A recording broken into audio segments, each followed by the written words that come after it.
నమస్కారం. National NMMS special కార్యక్రమానికి స్వాగతం. భౌతిక రసాయన శాస్త్రానికి సంబంధించి ఎన్ఎంఎంఎస్ పరీక్షలో ప్రశ్నలు ఏ విధంగా ఉంటున్నాయి, అదేవిధంగా కొన్ని అంశాల గురించి మనం చర్చిస్తూ ఉన్నాం. అందులో భాగంగా ఈరోజు సౌండ్ అనే లెసన్ మనం చూద్దాం. So today we will learn about sound lesson. So మన చుట్టూ చాలా రకాల శబ్దాలు మనం వింటూ ఉంటాం.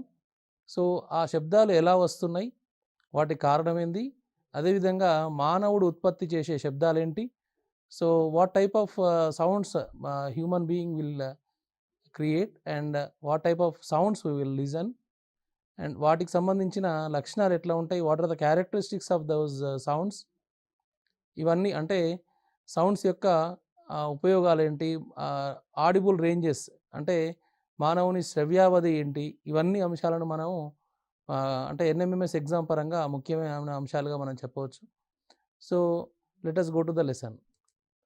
So sound is a form of energy that travels in the form of vibrations through the air or any other medium. అంటే ధ్వని అనేది ఒక శక్తి స్వరూపం. ఇది కంపనాల రూపంలో ఒక మీడియం అంటే ఒక ప్రాంతం నుంచి ఇంకొక ప్రాంతానికి వెళ్ళడం, ఒక మీడియం నుంచి మరొక మీడియానికి ట్రాన్స్ఫర్ కావడం వల్ల మనకు ఈ ధ్వని అనేది ఉత్పత్తి అవుతుంది. So vibration is defined as a rapid to and fro and up and down movement of an object about a mean position. ఒక స్థలం నుండి పైకి కిందికి కానీ ముందుకు వెనక్కి కానీ ఏదన్నా ఒక పదార్థం కానీ ఏదన్నా ఒక వస్తువు కానీ కదిలినట్లయితే దాన్ని మనం వైబ్రేషన్గా చెప్పవచ్చు. సో వైబ్రేషన్ ట్రావెల్ త్రూ ఏ medium such as air. So vibration అంటే కంపనాలు ప్రయాణించాలంటే తప్పనిసరిగా ఒక మాధ్యమం అనేది అవసరం. సో కాబట్టి ఒక మీడియం అనేది అవసరం. Human beings are capable of producing sounds which originates from the larynx or voice box of the neck. So మానవుడు ఉత్పత్తి చేసే ఈ ధ్వనులు ఏవైతే ఉన్నాయో అవన్నీ కూడా మన మెడ భాగంలోని లారింగ్స్ అనే ఒక ప్రాంతం నుంచి కానీ లేదా ఒక ధ్వని పెట్టే అంటే వాయిస్ బాక్స్ నుంచి అది రావడం జరుగుతుంది. The sound produced is controlled by thin membranous structure known as vocal cords. ఒక సన్నటి పొరలాంటి పదార్థము వోకల్ కార్డ్స్ అనేవి మనకు దాంట్లో ఉంటాయి మన గొంతులో. సో అంటే అవి లారింగ్స్ పక్క నుంచి ఉండడం వల్ల వాటిని స్ట్రెస్ చేసి అంటే వాటిని పైన ఒత్తిడి కలిగి మనకు సౌండ్ అనేది హ్యూమన్ బీయింగ్స్ నుంచి ధ్వని అనేది ఉత్పత్తి కావడం జరుగుతుంది. The vibrating body can be a stretched animal hide. Means for example if you take a drum, so it's one of the skin of animal. అంటే ఒక జంతువు యొక్క చర్మం అయి ఉండొచ్చు, దాన్ని బాగా సాగదీసి ఒక డ్రమ్ లాగా ఒక డప్పు లాగా తయారు చేయడం జరుగుతుంది. మేబీ ఏ స్ట్రెచ్డ్ స్ట్రింగ్ అంటే తీగలను బాగా బలంగా సాగదీయడం ద్వారా వాటిని వాయించడం ద్వారా మనం సౌండ్స్ని వినవచ్చు. ఆర్ ఎయిర్ కాలమ్స్ మీన్స్ కొన్ని పైపుల ద్వారా గాలిని స్తంభింపజేయడం ద్వారా గాలిని పంపించడం ద్వారా మనం ధ్వని అనేది ఉత్పత్తి చేస్తూ ఉన్నాం, like flute or pipes. So sounds by humans. So larynx is the most important organ in human body to produce the sound. So మన గొంతు భాగంలో ఉండే లారింగ్స్ అనే ఒకటి, దాని ద్వారానే మనం సౌండ్స్ అనేది అంటే ధ్వని అనేది ఉత్పత్తి చేయడం జరుగుతుంది. So లారింగ్స్ has 2 muscular ligaments called vocal cords. They are stretched across the voice box. So voice box నుంచి స్ట్రెచ్ అయిన ఉన్న 2 వోకల్ కార్డ్స్ని మనం కలిగి ఉంటాం. It leads to a narrow slit between them to allow passage of air to produce sounds. So సన్నని ఒక రంధ్రం గుండా మనం వదిలే గాలి ఏదైతుందో అది బయటికి రావడం వల్ల రకరకాల సౌండ్స్ అనే ధ్వనులు అనేవి మానవం ద్వారా ఉత్పత్తి అవుతున్నాయి. సో గొంతులో ఉండే ఈ అమరిక వాయిస్ బాక్స్, అదేవిధంగా వోకల్ కార్డ్స్, అదేవిధంగా లారింగ్స్, ఈ 3 కలిసి మనకు ఆ రంధ్రం గుండా మన వాయిస్ని పంపించడం ద్వారా అంటే మన గాలిని పంపించడం ద్వారా మనం ధ్వనిని చేయడం జరుగుతుంది. So vocal cords open during the breathing to allow air into lungs. So ఈ వోకల్ కార్డ్స్ అనేవి మనకు బ్రీతింగ్ అప్పుడు అంటే శ్వాస పీల్చుకునేటప్పుడు ఓపెన్ అవుతూ ఉంటాయి. So vocal cards close when we speak. మనం ఏదైనా మాట్లాడుతున్నప్పుడు ఇవే వోకల్ కార్డ్స్ మూసుకొని పోవడం జరుగుతుంది. The air from the lungs passes between them to cause vibration and produce sound. So ఊపిరితిత్తుల నుంచి వచ్చే గాలి ఏదైతే ఉందో ఈ వోకల్ కార్డ్స్ మధ్యలో వచ్చినప్పుడు అక్కడ వైబ్రేట్ అయ్యి అంటే కంపనం చెందడం ద్వారా ఆ సన్నని ప్యాసేజ్ గుండా సన్నని దారి గుండా వెళ్తూ కంపనం చెందడం ద్వారా మానవులు అనేవారు ధ్వనిని ఉత్పత్తి చేయడం జరుగుతుంది. సో ఈ చిత్రం చూసినట్లయితే ఫస్ట్ మనకు నాస్ట్రిల్స్ అంటే ముక్కు పై భాగంలో ఉన్నది నాసోఫారింగ్స్, అక్కడి నుంచి మనకు గాలి లోపలికి రావడం జరుగుతుంది. తర్వాత ఓరోఫారింగ్స్, అక్కడికి వచ్చిన తర్వాత నార్మల్గా గొంతులోకి కలిసే విధంగా రెండు అంటే మనం తీసుకునే ఆహారం both they will mix together, air రెండు ఒకే దగ్గర ఒక ప్రాంతంలో కలవడం జరుగుతుంది. సో వీ హ్యావ్ టంగ్ అంటే మనకు ఒక నాలిక ఉంది. అదేవిధంగా ఎపిగ్లాటిస్. సో ఎపిగ్లాటిస్ అనేది ఒక అమరిక, it's an organ which provides space. For example, if you are breathing, it closes the pipe of stomach. So మనకు అంటే ఫుడ్ వెళ్ళే పైప్ ఏదైతే ఉందో స్టమక్లోకి మన పొట్టలోకి వెళ్ళే ఆహారం వెళ్ళే ఏదైతే దారి ఉందో దాన్ని మూసేయడం జరుగుతుంది. So while we are eating or while we are drinking something, so it closes the air pipe, means the lungs pipe. So లంగ్స్లోకి వెళ్ళే ఏదైతే పైప్ ఉందో దాన్ని క్లోజ్ చేయడం జరుగుతుంది ఎప్పుడైతే మనం ఆహారం తిన్నప్పుడు లేదా నీరు తాగుతున్నా కానీ మనం ఖచ్చితంగా. అందుకే మనకు అప్పుడప్పుడు పొలమారుతుంది అంటే ఏదన్నా ఆహారపు గింజనో ఏదన్నా వాటరో ఊపిరితిత్తుల పైపులోకి వెళ్ళినప్పుడు ఆటోమేటిక్గా ఏం జరుగుతుందంటే మనకు అది బయటికి తన్నబడుతుంది. అంటే ఆ పైపు రెండు ఒకేసారి పనిచేసినాయి కాబట్టి ఆ యొక్క ఎపిగ్లాటిస్ అనేది ఓపెన్గా ఉన్నప్పుడు దాంట్లోకి వెళ్ళడం జరుగుతుంది. అప్పుడు మనకు దగ్గు లాంటిది రావడం, అది బయటికి రావడం జరుగుతుంది. సో ఆఫ్టర్ దట్ ఆ తర్వాత ఎపిగ్లాటిస్ తర్వాత లారింగోఫారింక్స్. సో లారింగోఫారింక్స్ అనేది అక్కడ ఉండడం జరుగుతుంది. ఆ తర్వాత దాని కింద వోకల్ కార్డ్స్ ఉంటాయి మనవి. So after that లారింగ్స్, after that trachea, తర్వాత ఈసోఫాగస్. సో ఇలాంటి నిర్మాణాన్ని మన లోపల గొంతు లోపల అంటే ఈ ఊపిరితిత్తుల్లోకి వెళ్ళే మార్గంలో రకరకాల నిర్మాణాలను మనం కలిగి ఉంటాం. So human beings have a voice box or larynx which is present in the throat on the upper side of the wind pipe. So మనం గాలి పీల్చుకునే ఎపిగ్లాటిస్ కంటే కింద ఉన్న రెండు పైపులు ఉన్నాయి. ఆ రెండు పైప్స్లో ఒకటి విండ్ పైప్, ఒకటి ఫుడ్ పైప్, వాటర్ పైప్ అనొచ్చు మనం. సో ఈ విండ్ పైప్ ఏదైతే ఉందో దాని అప్పర్ పోర్షన్లో ఈ మనకు వాయిస్ బాక్స్ లేదా లారింగ్స్ అనేది ఉంటుంది. The లారింగ్స్ has two vocal cords which have a narrow slit between them so that the air can passes through it. So ఈ లారింగ్స్ ఆర్ రెండు వోకల్ కార్డ్స్ని కలిగి ఉన్నాయి. ఆ రెండు వోకల్ కార్డ్స్ మధ్యలో సన్నని రంధ్రం ఉండి వచ్చే గాలి ఏదైతుందో the air coming from the lungs will passes through it. అంటే ఈ లంగ్స్ నుంచి వచ్చే ఊపిరితిత్తుల నుంచి వచ్చే గాలి ఏదైతుందో అది ఆ సన్నని రంధ్రం గుండా పాస్ కావడం జరుగుతుంది. As the lungs throw the air out the windpipe, it passes through the slit and hence allows the production of sound as the vocal cords starts vibrating.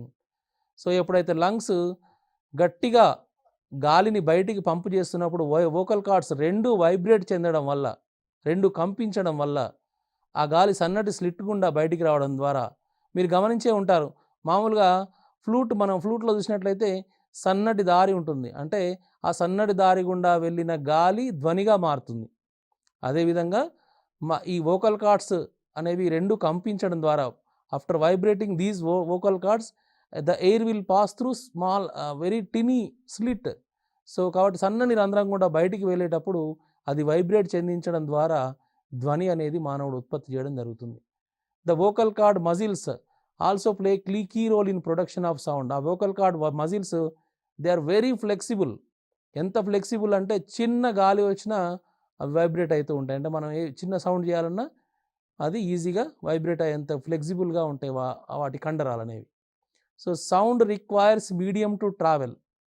So ధ్వని ప్రయాణించడానికి ఒక మాధ్యమం అవసరం. అంటే ఫర్ ఎగ్జాంపుల్ మనం ఒక అద్దాల రూమ్లో కూర్చొని ఉన్నాం, ఫుల్గా అద్దాలతో చుట్టూ కప్పబడి ఉంది. ఆ రూమ్కి అద్దాల డోర్ ఉంది, అన్నీ ఉన్నాయి. సో లోపల మాట్లాడే వ్యక్తి, బయట ఉన్న వ్యక్తి లోపల మాట్లాడే మాటలు వినగలడా? వినలేడు. కారణం ఏంటి? ధ్వని తరంగాలు బయటికి వెళ్ళట్లేవు, టోటల్లీ ప్యాక్డ్. ఈ రూమ్ అంతా కూడా టోటల్గా ప్యాక్ అయి ఉంది. Sound always requires a medium to travel from the source of it's production to the receiver end. So ఏదైతే లాస్ట్ ఎండ్ ఉందో, ఇక్కడ స్టార్ట్ అయిన అంటే ధ్వని ఉత్పత్తి స్థానం నుంచి చివరి స్థానం వరకు ఏదో ఒక మీడియం ఉండాలి. అంటే మన చెవికి వస్తున్న సౌండ్, పక్కవాడు చేస్తున్న సౌండ్ ఏదైతే ఉందో అది గాలి ద్వారా, గాలి కంపించడం ద్వారా, వాయువుల్లో ఉన్న అణువులు కంపించడం ద్వారా మన చెవికి చేరి అక్కడ మనకు శబ్దం అనేది వినిపిస్తూ ఉంది. Different mediums of propagation of sound are air, liquid and solid. So మనకు రకరకాల మీడియమ్స్ ఉన్నాయి. అవి 3 మాధ్యమాలు ఉన్నాయి. అంటే అవి ముఖ్యంగా గాలి, నీరు, అదేవిధంగా ఘన పదార్థాలు. ఈ 3 రకాల మాధ్యమాలు మనకున్నాయి. Sound cannot travel through a vacuum as it lacks of medium of transmission. So అంతరిక్షంలో ఉన్న వ్యక్తి మాట్లాడగలడా? మాట్లాడితే వినబడుతుందా పక్క వ్యక్తికి? మాట్లాడగలడు, కానీ ఎందుకంటే is wearing some astronaut's coat, so that's why he can speak, but we can't hear his speech because there is no medium. వాటి మధ్యలో మనకు ఆ అంతరిక్షంలో ఉన్న వ్యక్తికి మధ్యలో ఎలాంటి గాలితోని సంబంధం, అంటే మధ్యలో మీడియం ఏది లేదు కాబట్టి మనం అతని మాటలు పక్కనున్న వ్యక్తి కూడా వినలేడు. కారణం ఏంటంటే అక్కడ గాలి లేదు కాబట్టి. సో వాక్యూమ్లో అనేది గాలి ఉండదు కాబట్టి వాక్యూమ్లో lack of any medium, that's why there is no medium in the vacuum, that's why the sound waves cannot travel in that vacuum. కాబట్టి శూన్యంలో ధ్వని తరంగాలు అనేవి ప్రయాణించవు. Sound needs some vibrations of molecules to travel. ధ్వని ప్రయాణించాలంటే తప్పనిసరిగా కొన్ని మాలిక్యూల్స్, అంటే అణువులు, పరమాణువులు కొన్ని కంపించాల్సిన అవసరం ఉంది. వాటి ద్వారానే ఈ ధ్వని అనేది ప్రసారం అనేది జరుగుతుంది. Solids, liquids and gases all have the molecules present in them which allow the propagation of sound. నీరు, గాలి, అదేవిధంగా ఘనపదార్థాలలో ఉన్న అణువులు, పరమాణువులు కంపనాలు చెందడం వల్ల వాటి ద్వారా ధ్వని అనేది ప్రసారం అయ్యే అవకాశం ఉంది. కాబట్టి వాటి ద్వారా ధ్వని ప్రసారం అవుతూ ఉంది. So these molecules or particles in solids, liquids and gases are packed in various waves. So చాలా రకాలుగా ఉన్నాయి. అంటే solids are packed in tight. So solids చాలా దగ్గరగా బంధించబడినాయి వాటికి అణువులు. అదేవిధంగా వాటర్లో, సో ద్రవాలలో ఎట్లా ఉంది అంటే కొంత దూరంగా ఉన్నాయి. అదేవిధంగా ఎయిర్లో, అంటే వాయువులలో అవి ఎట్లా ఉన్నాయి? చాలా దూరంగా ఉన్నాయి. Solids have tightly packed particles and hence they allow fast propagation of sound. పక్కన ఫర్ ఎగ్జాంపుల్ మనం అందరం పక్క ఉన్నాం అనుకోండి, ఏదన్నా ఒకటి అందియమంటే త్వరగా అందించి చివరి వ్యక్తి వరకు మనం అందియవచ్చు. అదే దూరంగా ఉంటే అందియడం కొంచెం లేట్ అవుతుంది. కాబట్టి సాలిడ్స్లో పక్కన అణువులు, పరమాణువులు ప్యాక్ అయి ఉండడం వల్ల ఘనపదార్థాల్లో ఈ ధ్వని వేగం అనేది ఎక్కువగా ఉంటుంది. అంటే తొందరగా ఈ కంపనాన్ని మరొక వ్యక్తి అందుకోవడం, మరొక అణువు కానీ పరమాణువు కానీ అందుకోవడం జరుగుతుంది. కాబట్టి ఈజీగా ధ్వని వేగం అనేది ఎక్కువగా ఉంటుంది అందులో. So liquids have slightly loosely packed. అందువల్ల అవి కొంచెం దూరంగా ఉండడం వల్ల వాటిలోని అణువులు, పరమాణువులు కొంత సమయం ఎక్కువ పడుతుంది వాటి లోపల వెళ్ళడానికి, ప్రయాణించడానికి ధ్వని. Gases have completely loosely packed. Gases ఇక్కడ ఒక మూలక ఉండి ఇక్కడ పరమాణు ఉంటే అక్కడెక్కడో ఇంకో పరమాణు, ఇంకొక అణువు ఉండడం జరుగుతుంది. కాబట్టి దూరంగా ఉండడం వల్ల వాటి లోపల ధ్వని ప్రసారం అనేది కొద్దిగా స్లోగా జరుగుతుంది, అంటే ఎక్కువ సమయం తీసుకోవడం జరుగుతుంది. అంటే వీటిలో మనం చూసినట్లయితే ఘన పదార్థాలలో అత్యధిక వేగంతో ధ్వని ప్రయాణిస్తుంది. అదేవిధంగా ద్రవ పదార్థాలలో మధ్యస్థంగా ప్రయాణిస్తుంది. వాయువులలో చాలా తక్కువ వేగంతో ధ్వని ప్రసారం అనేది ఉంటుంది. వాటి కారణం మనం ఆల్రెడీ తెలుసుకున్నాం. We know the reason that solids are tightly packed and liquids are moderately packed and gases are loosely packed. So that's why, because of that distance between these molecules in that materials, the time is delaying. So కాబట్టి ఘన పదార్థాల్లో ధ్వని వేగం అనేది ఎక్కువగా ఉంటుంది. So how humans are hearing the sounds. అంటే మానవుడు ఏ విధంగా వింటుండు, ధ్వనిని ఎలా వినగలుగుతున్నాడు. So we know that sounds are produced as waves in the air any other medium. So పక్క అంటే ఎక్కడున్నా కానీ వేవ్స్ రూపంలో మన చెవిని అనేది దగ్గరికి వస్తుంది. As the sound travels and acres అంటే ట్రావెల్ టు అవర్ ఇయర్స్, మన చెవి దగ్గరికి వచ్చి అవి ప్రయాణిస్తూ మన చెవి దగ్గరికి వస్తూ ఉంటాయి. And convert them into electrical signals or messages to brain to understand. So వెనకాల నుంచి సడన్గా హారన్ వినిపించింది, మనం వెనక్కి తిరగకుండానే పక్కకు కదులుతాం, అంటే సైడ్కి వచ్చేస్తాం. Why we are moving like that? Because that horn sound gives that we hear will reach the brain immediately and brain wants us to move side. So పక్కకు కదలమని మన బ్రెయిన్ మనల్ని వార్నింగ్ ఇస్తుంది. సో కాబట్టి మనకు అంటే బ్రెయిన్కి వెళ్ళిన సిగ్నల్ ఏదైతుందో ఆ సిగ్నల్ని బట్టి మనం రెస్పాండ్ కావడం జరుగుతుంది. Our ears have a special structure that allows this function. So ear has so many areas. That one, first one is outer ear, we call it as pinna. It catches the sound waves and forwards them to the next part of the ear, that is middle ear. So పైన ఉండే భాగాన్ని పై చెవి అంటాం మనం. So ఈ పై చెవిలో ఏం జరుగుతుందంటే ఏదైతే సౌండ్ ఏదైతే దాన్ని టచ్ అవుతుందో దాన్ని రిసీవ్ చేసుకున్న తర్వాత పై చెవి మధ్య చెవికి పంపిస్తుంది. సో మనం చెవి భాగాలు మనం ఒకసారి చూద్దాం. సో అవుటర్ ఇయర్ పైన ఉన్న లేయర్ అంటే మన చెవి బయట కనిపించే భాగం అంతా కూడా అవుటర్ ఇయర్, దాని we call pinna. So middle ear అక్కడ వైట్ కలర్లో ఉంది, మనం చూడొచ్చు. So auditory canals means the sound travels from the auditory canals, అక్కడి నుంచి ఆడిటరీ కెనాల్స్ ద్వారా సౌండ్ అనేది లోపలికి వెళ్ళిపోతుంది. సో ఇయర్ డ్రమ్ ఏమవుతుంది, ఆ సౌండ్ వచ్చి ఆ డ్రమ్ని వైబ్రేట్ చేస్తుంది, వైబ్రేట్ చేయడం వల్ల మనకు సౌండ్ అనేది వినిపిస్తుంది.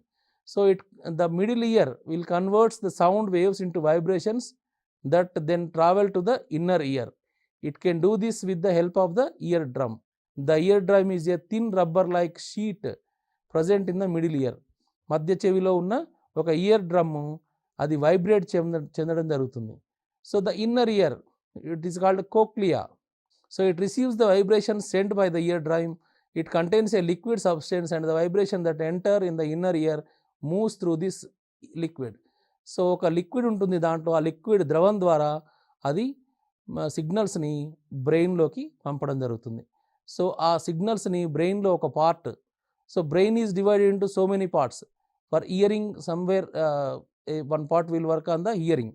సో కాబట్టి ఆ పార్ట్లో ఆ హియరింగ్ని ఏదైతే విన్న శబ్దం ఏదైతే ఉందో దాన్ని అనలైజ్ చేస్తుంది brain. Then it will send some reaction. So వెంటనే పక్కకు కదలడమో లేదంటే మనకు వెనకాల పాము సౌండ్ వినిపించింది, పాము బుసగొట్టే sound, then we will move very rapidly. So why? Because we heard something so dangerous to us. అలాంటి సౌండ్ మనకు వినిపించింది కాబట్టి మనం ఏం చేస్తున్నామంటే వెంటనే మూవ్ అయిపోతున్నాం. So characteristics of the sound. So ఈ ధ్వని యొక్క లక్షణాలను మనం ఒకసారి చూద్దాం. So first one is frequency. The number of oscillations an object takes per second is called the frequency. Frequency అంటే తెలుగులో మనం పౌనపున్యం అంటున్నాం. అంటే ఒక సెకండ్ కాలంలో ఒక వస్తువు వల్ల జరిగే కంపనాలు అంటే ఆసిలేషన్స్ను మనం ఫ్రీక్వెన్సీ ఈ పౌనపున్యం అంటూ ఉన్నాం. సో పౌనపున్యం యొక్క ఎస్ఐ యూనిట్ వచ్చి హెర్ట్జ్, హెచ్జెడ్ అని పిలుస్తాం మనం. సో మన క్వశ్చన్ ఇట్లా రావచ్చు. సో పౌనపున్యం యొక్క ఎస్ఐ ప్రమాణము హెర్ట్జ్, రకరకాలుగా మీటర్, సెకండ్ ఎట్లా అడగవచ్చు. So time period, the time taken for one complete oscillation, అంటే స్టార్ట్ అయిన ప్లేస్ నుంచి మళ్ళీ ఇంకొక ప్లేస్కి వెళ్ళి మళ్ళీ రావడాన్ని, రిటర్న్ రావడాన్ని, అదే ప్లేస్కి రీచ్ కావడాన్ని కంప్లీట్ ఆసిలేషన్. అంటే ఆసిలేషన్ మనం దేంతో చూస్తామంటే లోలకం, పెండ్యులం అంటాం దాన్ని. దానికి ఒక దానికి కట్టి ఉంటుంది, అది మూవ్ అవుతూ ఉంటుంది, మనం ఊగుతూ ఉంటుంది. జస్ట్ లైక్ మనకు పెండ్యులం వాచ్ ఉంటుంది, గోడ గడియారంలో లోలక గడియారం అంటాం మనం. సో అందులో ముందుని స్టార్ట్ అయిన ప్లేస్ నుంచి మళ్ళీ అదే ప్లేస్కి రావడాన్ని మనం ఏమంటాం అంటే టైం పీరియడ్ అంటున్నాం. Amplitude of a sound wave can be defined as the maximum displacement of the particles from the mean position due to the vibration.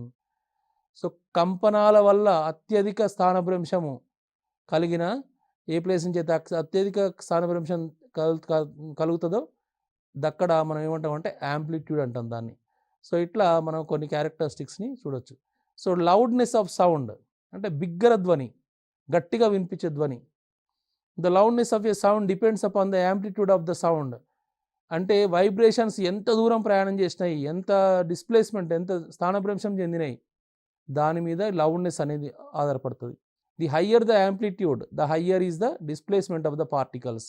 ఈ పార్టికల్స్ కణాలు ఏవైతే ఉన్నాయో ఎక్కువ డిస్ప్లేస్మెంట్, ఎంత ఎంత స్థానభ్రంశాన్ని కలిగి ఉంటే అంత ఎక్కువ బిగ్గర శబ్దాన్ని కలిగి ఉంటాయి. The loudness of the sound is directly proportional to the square of the amplitude. ఈ తరచుదనానికి ఈ లౌడ్నెస్ అనేది ప్రపోర్షనల్, అంటే అది పెరుగుతుంది ఇది పెరుగుతుంది, ఇది తగ్గితే అది తగ్గుతుంది. కాబట్టి అనులోమానుపాతంలో ఉంటుంది. So SI unit of loudness of sound is decibels. So DB, D అనేది స్మాల్, బి అనేది క్యాపిటల్. సో డెసిబల్స్ని ఈ క్రింది దాని ప్రమాణంగా వాడతారు అని ప్రశ్న అడగవచ్చు. The unit decibel is used for the following. So కాబట్టి అట్లా క్వశ్చన్ వచ్చే అవకాశం ఉంటుంది. So pitch of the sound, every person has a different sound quality. అంటే ఒకరిలాగా ఇంకొకరు మాట్లాడగలం కానీ imitation, that is called. But నార్మల్గా every person has is own sound way. So కాబట్టి ఆ పిచ్ అనేది సేమ్గా ఉండకపోవచ్చు, అందరిది వేరువేరుగా ఉంటుంది. Also every musical instrument vibrates to produce different kind of sound. So ఒక వాయిద్యం ఉంది, సితార వాయిస్తే ఒక విధంగా ఉంటుంది, డప్పు వాయిస్తే ఒక విధంగా సౌండ్ వస్తుంది, వాయిలిన్ ఒక విధంగా వస్తుంది. So different instruments have different types of sounds. This quality of sound is characterised by different quality of sounds may be pitch and loudness. So వాటిలో ఉన్న పిచ్ కానీ లౌడ్నెస్ని బట్టి అది మారుతూ ఉంటుంది. The pitch of a sound depends upon the frequency of the sound wave. So ఆ sound wave యొక్క పౌనపున్యం మీద పిచ్ అనేది ఆధారపడుతుంది. The pitch would be higher if the frequency of the sound is high. ఆ ఫ్రీక్వెన్సీ ఎక్కువ ఉంటే pitch అనేది ఎక్కువగా ఉంటుంది. So the sounds that a normal human being can hear called audible sounds. మానవుడు వినగలిగే శబ్దాలను ఏమంటామంటే ఆడిబుల్ సౌండ్స్ అంటాం. The sounds that a normal human being can not hear are called inaudible sounds. So frequency range of audible sounds is 10 hertz to 20,000 hertz. మానవుడు సగటు అంటే శ్రవ్యావధి అంటాం మనం. మానవుని శ్రవ్యావధి ఎంత అంటే పౌనపున్యం ఎంత ఉంటుందంటే 20 హెడ్జుల నుంచి 20,000 హెడ్జుల మధ్యలో ఉంటుంది. సో ఇన్ఆడిబుల్ సౌండ్స్ ఎక్కడ ఉన్నాయి అంటే 20 కంటే తక్కువ ఉన్నా 20,000 కంటే ఎక్కువ ఉన్నా the human beings cannot hear those sounds. They are called inaudible sounds. కాబట్టి వాటిని ఎవరు వింటారు అంటే కొన్ని జంతువులు వింటాయి. For example dog, another example is bat. So they can hear more than that below 20 vibrations 20 hertz and above 20,000 hertz. అంతకంటే ఎక్కువ తక్కువ 20 కంటే తక్కువ 20,000 కంటే ఎక్కువ హెడ్స్ ఉన్న పౌనపున్యంగా వినగలుగుతాయి. ఏవి? బ్యాట్స్ అండ్ డాగ్స్, కుక్కలు మరియు గబ్బిలాలు, ఈ రెండు మాత్రం వినగలుగుతాయి. So noise and music. Noise can be regarded as a unpleasant sound. శబ్దము, ఒకడు బల్ల మీద టక్కటక్క కొడుతుండ అనుకోండి, మనం వినలేము, భరించలేము. సో దాన్ని ఏమంటాం మనం? శబ్దము, చప్పుడు అంటాం. Noise consist of sound waves in varied frequencies. అన్ని రకరకాల ఫ్రీక్వెన్సీస్లో ఉండడం వల్ల, పౌనపున్యాల్లో ఉండడం వల్ల అట్లా మనకు చాలా బాధాకరమైన శబ్దం వస్తుంది, అంటే మనం భరించలేని శబ్దం కలగజేస్తుంది. Music is a pleasant sound that has clear pitch. Musical sound is created by arranging combination of different types of sounds and which has frequency of musical sounds are harmonious in nature. అంటే ప్రకృతికి హాని కలిగించకుండా చాలా నేచర్లీ ఫ్రెండ్లీగా ఒక క్రమ పద్ధతిలో ఉండబడ్డ సౌండ్ని మనం ఏమంటామంటే మ్యూజిక్ అంటాం. So noise pollution. So is pollution creating noise? Yes. So మనకు ఒక హైవే పక్కన ఇల్లు ఉందనుకోండి, ఎంత నాయిస్ పొల్యూషన్ వస్తుంది? 24 గంటలు సౌండ్ వస్తుంది బాగా. So noise pollution is defined as presence of undesirable and unpleasant sounds in the earth's environment. So అంత నాయిస్ పొల్యూషన్, అందుకే that's why we are calling it as pollution. So human beings can bear sounds up to 85 decibels. So 85 decibels వరకు మాత్రమే మనం sound వినగలుగుతాము. For example jet fighter విమానం యొక్క sound 120 decibels. So we can't hear, మన చెవులు పాడైపోతాయి. సో కాబట్టి అలాంటి వాటిని మనం వినగలం. Generally any sound that has a frequency more than 30 decibels, 30 decibels కంటే ఉంటే ఆ సౌండ్స్ని తక్కువగా ఉన్నట్లయితే దాన్ని ఏమంటాం, ఎక్కువగా ఉన్నట్లయితే దాన్ని ఏమంటాం అంటే మనం చప్పుడు లేదా శబ్దము అంటాం. అంతకంటే తక్కువ ఉంటే సంగీతము లేదా నార్మల్ సౌండ్ అంటాం మనం. సో కాబట్టి as per world health organization limit ప్రకారం the maximum sound limit is 45 decibels. So ఏదైనా కానీ వరల్డ్ హెల్త్ ఆర్గనైజేషన్ ప్రకారం the human beings can bear up to 45 decibels. ఈ సౌండ్స్ని మాత్రమే వాళ్ళు వినగలుగుతామని చెప్తున్నాం. సో ఇలాంటి ప్రశ్నలు మనకు ఎగ్జామ్లో రావచ్చు. కొన్ని ప్రశ్నలు చూద్దాం, మోడల్ ప్రశ్నలు. An object which moves to and fro motion from rest known as linear motion, vibration, simple motion, angular motion. So ముందుకు వెనక్కి కదులుతూ ఉన్న ఆ ఒక పదార్థం కదులుతున్నట్లయితే, ఒక వస్తువు కదులుతున్నట్లయితే దాన్ని ఏమంటాం మనం? So the body is in vibrating. So కాబట్టి వైబ్రేషన్ దాని ఆన్సర్.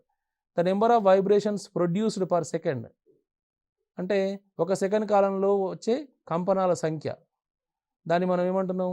ఫ్రీక్వెన్సీ అంటున్నాం మనం.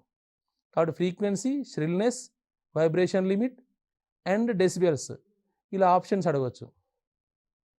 So the audible sound range of man is 10 to 10,000 vibrations per 1 vibration per second is frequency.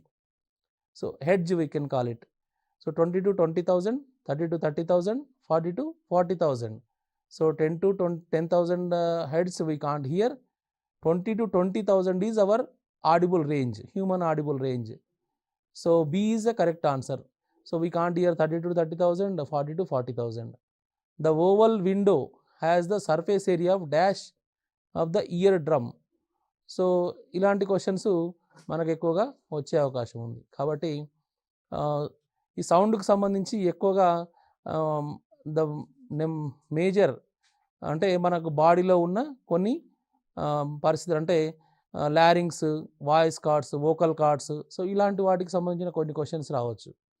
అదేవిధంగా audible range, frequency, amplitude, time period, వీటిలో చిన్న చిన్న problems కూడా వచ్చే స్కోప్ ఉంది. కాబట్టి ఇవన్నీ మనం సరిగ్గా అంటే కరెక్ట్ ప్రిపరేషన్లో ఉంటే మనం సౌండ్కి సంబంధించి పర్ఫెక్ట్ మార్క్స్ సాధించవచ్చు. అదేవిధంగా ఈ సౌండ్స్లో ముఖ్యంగా అంటే ఆడిబుల్ రేంజ్ అంటే ఈ ఆడిబుల్ రేంజ్కి సంబంధించి మనకు కరెక్ట్ 20 to 20,000 హ్యూమన్స్కి, మిగతా వాటికి ఎట్లా ఉంది అంటే వేరే జంతువులకు ఎట్లా ఉంది, other animals how much they can here, so below 20 heads what type of Animal that can hear, so ఇట్లా కొన్ని క్వశ్చన్స్ రావచ్చు. అదేవిధంగా ఫ్రీక్వెన్సీస్ ఎట్లా ఉన్నాయి అంటే for example jet fighter, so what is the sound that loudness that will create, how many decibels, and what is the maximum limit for hearing sounds for humans. మానవులకు గరిష్ట అవధి ఎంత వినగలిగే అంటే as per WHO world health organisation, so కాబట్టి అది 45 decibels. So ఇలాంటి questions మనకు ఎక్కువ వచ్చే అవకాశం ఉంటుంది. కాబట్టి మనం అన్ని అంశాలని అంటే ప్రతి అంశాన్ని కూడా మనం చాలా అంటే ప్రతి విషయాన్ని వదిలిపెట్టకుండా క్లియర్గా ప్రతి అంశం మీద మనం పట్టు సాధించినట్లయితే NMMS ఎగ్జామ్లో మనం సక్సెస్ సాధించే అవకాశం ఉంటుంది. అదేవిధంగా సౌండ్ మీద కూడా మనం పట్టు సాధించే అవకాశం ఉంది. కాబట్టి ఈ అంశాలను దృష్టిలో పెట్టుకొని సౌండ్ని కరెక్ట్గా ప్రిపేర్ అవుతారని కోరుకుంటూ సెలవు.